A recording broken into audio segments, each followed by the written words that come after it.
kabajamtoota fi daawwattoota keenya King Oro daawwatan.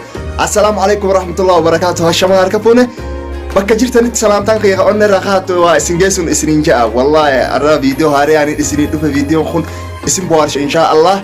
Isin yoo viidiyoon kun isinitti tole viidiyoo kana like gootanii subscribe gootanii namni subscribe hin goone share godhuu ni dandeessan. Ramadaan kanii min isiniin ja'a ganaa soomara guyyaa meeqaan nu hafee guyyaa 10 nu hafeensa. Alhamdulillah. Alhamdulillah baga rabbiin bakka tanaan nu gahe. Akkasumatti akkam jaaketni kun guddaadha laala. Jaaketni kun maal ifin uffadhee hojjetan qabbanaa jira. Biitee amma jiru kana biyyeeman qabbana roobaa roobu jira. Qabbantii lafee nama seentiin isiniin jedha. Akkasumatti dubbii isinitti hin dheeressu gara viidiyoo keenya achaa dabarru. Haa adeero jaartii biraatiin fuudhuu fadha. Dubbii tanamee akkam ilaalaalte.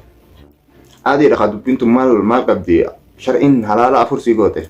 Adeero intala adeero Yusuf intala san akka dhayteen haalaatuun fadhaka adeero.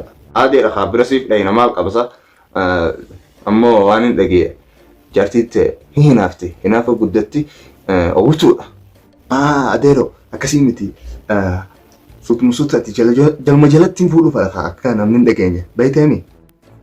Lakki anumaan akkana waan dubbisuuta suutaa kana hin dandiyuusin je yoo feete bira dhayneeti intala siilaallee namatti himnee namni hundi dhufee aruusa akkuma namni godhattitti godhatta talammada aadiidha.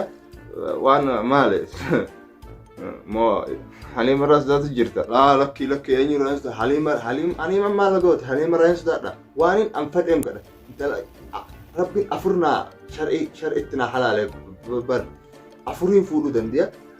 Yoo Haliimaan dhuftees dubbuma kanaan ja'an. Maalaan jetta?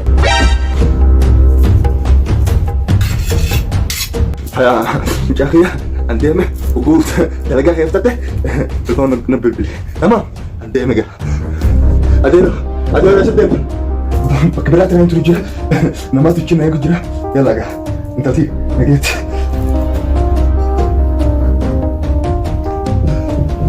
Hayee maal himuu feete?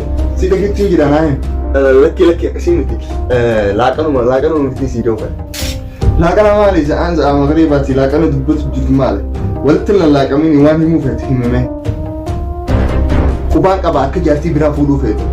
Laakiin haanuma dhagiyuumee akka ati jaartii biraa fuute. Waan hin godhuu ta'u silaa beekte.